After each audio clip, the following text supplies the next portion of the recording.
बिस्मिल्लाहिर्रहमानिर्रहीम। चैनल को like, subscribe और बेल आइकन पर क्लिक करें। हज़रत ज़ैद रज़ी अल्लाह ताला अन्हो ने एक मरतबा सफ़र के लिए ताइफ में एक खच्चर किराए पर लिया। खच्चर वाला डाकू था। वो आपको सवार करके ले चला और एक वीरान और सुनसान जगह पर ले जाकर आपको खच्चर से उतार दिया और एक खंजर लेकर आपकी तरफ हमला के इरादे से बढ़ा। आप रज़ी अल्लाह ताला अन्हो ने इससे फरमाया कि ऐ शख्स, तू मुझे कत्ल करना चाहता है तो ठहर, मुझे इतनी मोहलत दे कि मैं 2 रकात नमाज पढ़ लूँ। इस बदनसीब ने कहा कि अच्छा, तू नमाज पढ़ ले, तुझसे पहले भी बहुत से मकतूलों ने नमाजें पढ़ी थीं, मगर इनके नमाज़ों ने इन्हें कोई फ़ायदा नहीं दिया।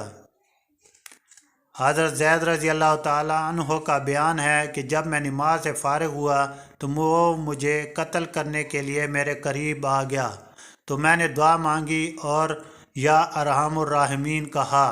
गैब से आवाज़ आई कि ऐ शख्स, तू इसको कत्ल मत कर। यह आवाज़ सुनकर वो डाकू डर गया और इधर उधर देखने लगा।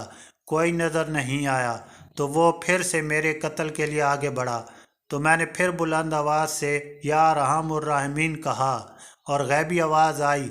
फिर तीसरी मरतबा जब मैंने या अरहमुर राहिमीन कहा तो मैंने देखा कि एक शख्स घोड़े पर सवार है और इसके हाथ में नेज़ा है और नेज़े की नोक पर आग का एक शोला है।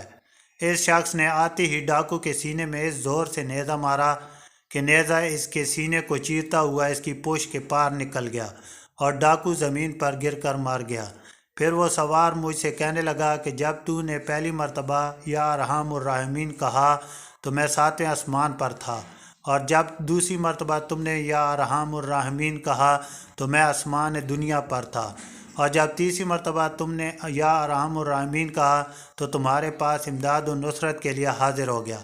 खुदावंद कदूस के इस्माए हुस्ना में बड़ी बड़ी बलाएं टल जाती हैं और ऐसी ऐसी इमदाद और आसमानी नुसरतों का ज़हूर होता है जिनको खुदावंद करीम के फ़ज़ल अज़ीम के सिवा कुछ भी नहीं कहा जा सकता।